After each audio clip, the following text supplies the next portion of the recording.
Subscribe करिए rising Uttar Pradesh को और दबाइए इस बेल आइकन को ताकि आप पाएं यूपी की न्यूज अपने मोबाइल पर सबसे पहले। देश में कोरोना की दूसरी लहर को देखते हुए प्रदेश की योगी आदित्यनाथ सरकार ने शादी समारोह को लेकर नई एडवाइजरी जारी कर दी है। कंटेनमेंट जोन के बाहर होने वाले शादी समारोह, सांस्कृतिक कार्यक्रम, खेल, राजनीतिक कार्यक्रमों व अन्य आयोजनों में महज 100 लोग ही शामिल होंगे। वहीं 100 लोगों की क्षमता वाले हाल में एक बार में सिर्फ 50 लोग ही शामिल हो सकेंगे। शादी में बैंड और डीजे लगाने पर बैन रहेगा। बीमार व बुजुर्ग व्यक्ति किसी भी समारोह का हिस्सा नहीं होंगे। यह दिशा निर्देश मुख्य सचिव आर.के. तिवारी की तरफ से जारी किया गया है। हर जगह 2 गज की दूरी, मास्क, हैंड वॉश व सैनिटाइजर की व्यवस्था का अनुपालन करना अनिवार्य है। सख्ती से कहा गया है कि यदि नियमों का उल्लंघन हुआ तो एफआईआर दर्ज होगी। यह निर्णय कोरोना की रोकथाम के लिए लिया गया है। मुख्यमंत्री योगी आदित्यनाथ ने वैश्विक महामारी कोरोना वायरस संक्रमण के प्रसार पर अंकुश लगाने के लिए बनी वैक्सीन की गुणवत्ता 100% बनाए रखने की तैयारी कर ली है। सीएम योगी आदित्यनाथ के निर्देश पर प्रदेश के सभी 75 जिलों में कोरोना वैक्सीन के लिए 15 दिसंबर तक कोल्ड चेन बरकरार रखने की व्यवस्था सुदृढ़ हो जाएगी। प्रदेश के जेलों में बंद कैदियों से गौ सेवा कराकर उन्हें स्वावलंबी बनाया जाएगा। इसके लिए प्रदेश स्तर पर कार्य योजना बनाई जा रही है। इसे जल्द ही सीएम योगी आदित्यनाथ के सामने रखा जाएगा। प्रस्ताव को हरी झंडी मिलने के बाद इसे लागू किया जाएगा। फिलहाल अभी इसकी शुरुआत प्रदेश के 4 जिलों से होनी है। गौ सेवा करने के बदले कैदियों को मेहनताना दिया जाएगा। जेल से छूटने के बाद ये लोग उन पैसों से रोजगार भी कर सकते हैं। इसके अलावा डेयरी जैसे उद्योग के लिए भी प्रशिक्षित किया जाएगा। प्रयागराज में सपा नेता और पूर्व ब्लॉक प्रमुख दिलीप मिश्रा का एक और मकान ढहा दिया गया। यह मकान सरस्वती हाईटेक सिटी के सामने स्थित है। 350 वर्ग गज में बने 3 मंजिला मकान को बिना नक्शा पास कराए ही बनाया गया था। मकान की कीमत करीब 2.5 से लेकर 3 करोड़ रुपए आकी गई है। दिलीप मिश्रा कैबिनेट मंत्री नंदगोपाल नंदी पर 12 जुलाई 2010 को हुए रिमोट बम हमले के आरोपी हैं। इस दौरान नवनीत मिश्रा नाम के एक व्यक्ति ने प्रयागराज विकास प्राधिकरण की कार्रवाई का विरोध किया, जिस पर पुलिस ने उसे हिरासत में ले लिया। उसकी तलाशी ली गई तो पिस्टल बरामद हुआ। आरोपी दिलीप मिश्रा का रिश्तेदार बताया जा रहा है। शाहजहांपुर में विश्व हिंदू परिषद यानी वीएचपी ने थाना सदर बाजार क्षेत्र में लव जिहाद के खिलाफ प्रदर्शन किया, लेकिन इस दौरान धरने में शामिल एक व्यक्ति पर भाजपा की महिला कार्यकर्ता ने छेड़खानी का आरोप लगाकर उसे पीटना शुरू कर दिया। मौके पर मौजूद पुलिस आरोपी को बचाने की कोशिश करती रही, लेकिन महिला ने उसे चप्पल से पीट दिया। पूरे घटनाक्रम का वीडियो भी सामने आया है। पुलिस ने आरोपी को हिरासत में लिया है। अक्षय नवमी पर्व पर धार्मिक नगरी अयोध्या में 14 कोसी परिक्रमा शुरू हो चुकी है। राम नाम जप व जयघोष के साथ श्रद्धालुओं ने नंगे पांव परिक्रमा शुरू की। 28 साल में यह पहला मौका है जब श्रद्धालु बिना किसी बाधा के अपने प्रभु रामलला के दर्शन व उनकी परिक्रमा भी करेंगे। आपको बता दें कि विवादित ढांचा ढहाए जाने के बाद रामलला की परिक्रमा पर रोक लगा दी गई थी। हालांकि इस बार कोरोना के खतरे को देखते हुए सिर्फ अयोध्या वासियों को ही परिक्रमा करने की अनुमति है।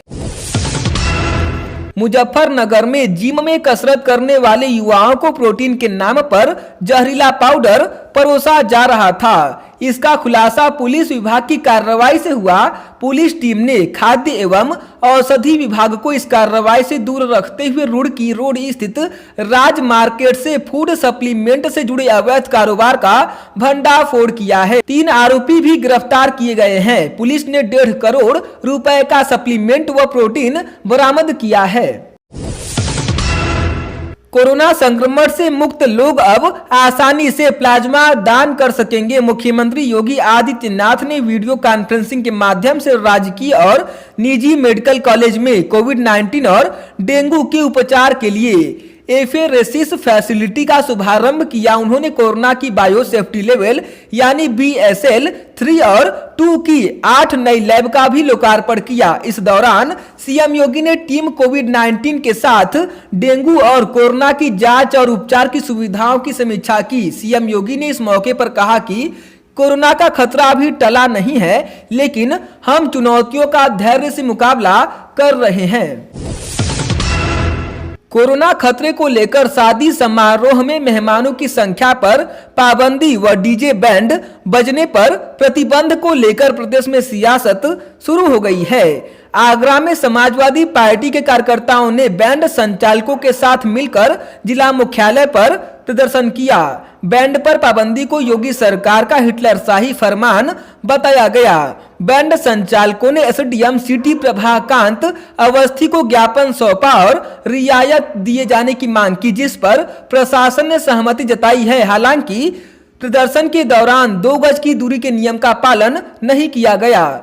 एसडीएम सिटी प्रभाकांत अवस्थी ने बताया कि प्रदेश में वर्तमान में कोरोना संकट को लेकर सिर्फ 100 मेहमानों के शादी समारोह में शामिल होने की अनुमति है। यह नियम आगरा जिले में भी सख्ती से लागू किया गया है, लेकिन बैंड संचालकों से बातचीत के बाद उन्हें अनुमति दी गई है और अब बैंड संचालक 10 लोगों के ग्रुप में समारोह स्थल पर बैंड बजा सकेंगे।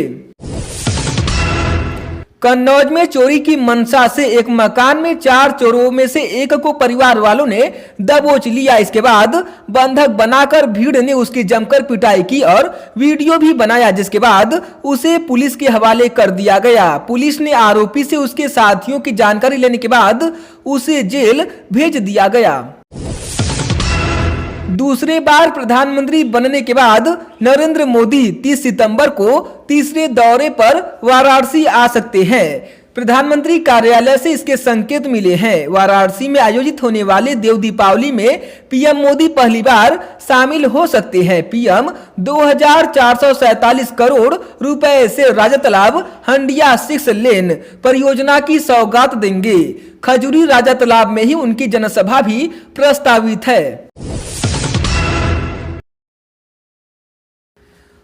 मुख्यमंत्री योगी आदित्यनाथ को जान से मारने की धमकी देने वाले नाबालिग को लखनऊ पुलिस ने गिरफ्तार कर लिया है। दरअसल यूपी 112 सेवा के व्हाट्सएप नंबर पर एक किशोर ने धमकी भरा संदेश भेजा था। नाबालिग को सुशांत गोल्फ सिटी इलाके से पकड़ा गया था।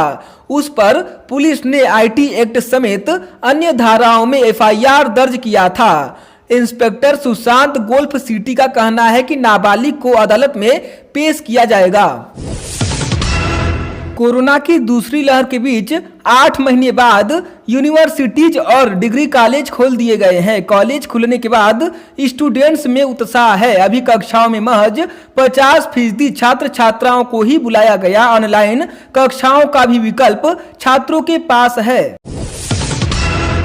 प्रदेश की प्रमुख औद्योगिक नगरी कानपुर में रात को बड़ा हादसा हो गया। यहां अनवरगंज में हालसी रोड पर खाली पड़े प्लाट में बेसमेंट की खुदाई के कारण 3 मंजिला 2 मकान के पिछले हिस्से क्षतिग्रस्त हो गए। इस हादसे में 8-9 लोगों के घायल होने की आशंका है। मलबे में दबे लोगों को पुलिस निकाल रही है। यहां पर बेहद अफरा तफरी भरे माहौल में राहत का काम जारी है। सीएम योगी आदित्यनाथ ने हादसे का संज्ञान लेकर अधिकारियों को राहत कार्य में जुटने के साथ ही घायलों के समुचित इलाज का निर्देश दिया है।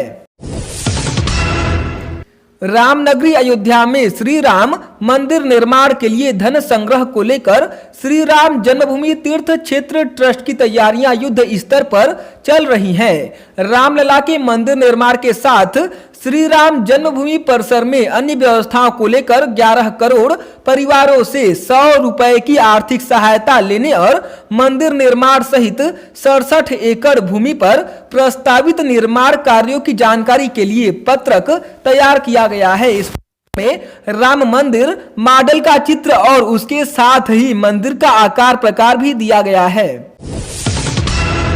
थोक व फुटकर सब्जी के दामों में दोगुने से ज्यादा का अंतर दिखाई दे रहा है। विक्रेता मंडी में 10 रुपए किलो बैगन और खीरा खरीद कर 40 रुपए किलो तक बेच रहे हैं।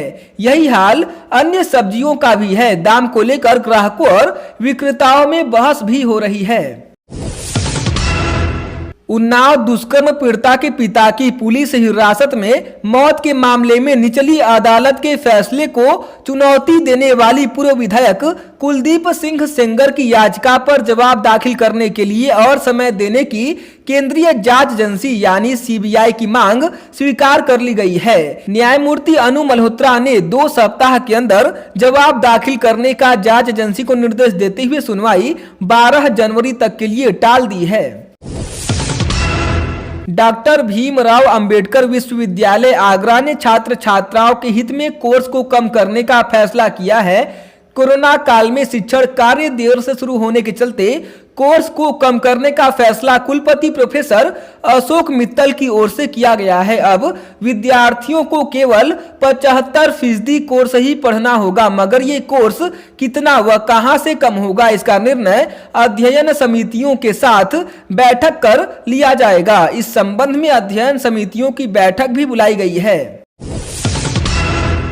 अलीगढ़ के सासनी गेट क्षेत्र के सराय मानसिंह निवासी हार्डवेयर कारोबारी के बैंक खाते से साथियों ने 99,500 रुपए निकाल लिए, जिसके बाद पीड़ित साइबर थाने में रिपोर्ट दर्ज कराने पहुंचे तो वहां पर रिपोर्ट दर्ज नहीं किया गया, जिसके बाद आज व्यापारियों का एक प्रतिनिधिमंडल एसएसपी से मिलेगा। त्रिस्तरीय पंचायत चुनाव को लेकर प्रशासन काम में जुटा है। बीएलओ गली मोहल्लों में जाकर शिविर लगा रहे हैं। नए मतदाताओं को जोड़ने के साथ दूसरे शहरों में जा बसे लोगों, दुनिया छोड़ चुके लोगों के नाम काटने के लिए फॉर्म भरवाए जा रहे हैं। बीएलओ को 24 घंटे अपडेट रखने के लिए पोर्टल भी लॉन्च कर दिया गया है। गूगल प्ले स्टोर पर जाकर सभी बीएलओ को अपने फोन में इसे डाउनलोड करना अनिवार्य होगा। प्रदेश सरकार की सिफारिश के बाद सीबीआई ने सिया और सुन्नी सेंट्रल वक्फ बोर्ड की संपत्तियों की बिक्री, खरीद और ट्रांसफर में कथित अनियमितताओं की जांच शुरू कर दी है। गोरखपुर में भी बड़ी संख्या में वक्फ की संपत्तियां हैं और उसे ट्रांसफर करने या बेचने के दौरान नियमों की अनदेखी की गई है।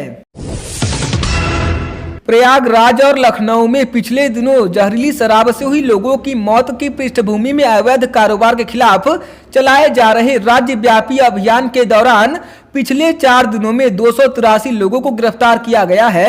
आबकारी विभाग के अपर मुख्य सचिव संजय आर भूसरेड्डी ने बताया कि जहरीली शराब से लोगों की मौत की घटनाओं के मद्देनजर मुख्यमंत्री योगी आदित्यनाथ के निर्देश पर अवैध रूप से कारोबार के खिलाफ 18 नवंबर से अभियान चलाया जा रहा है, जो कि 2 दिसंबर तक चलेगा।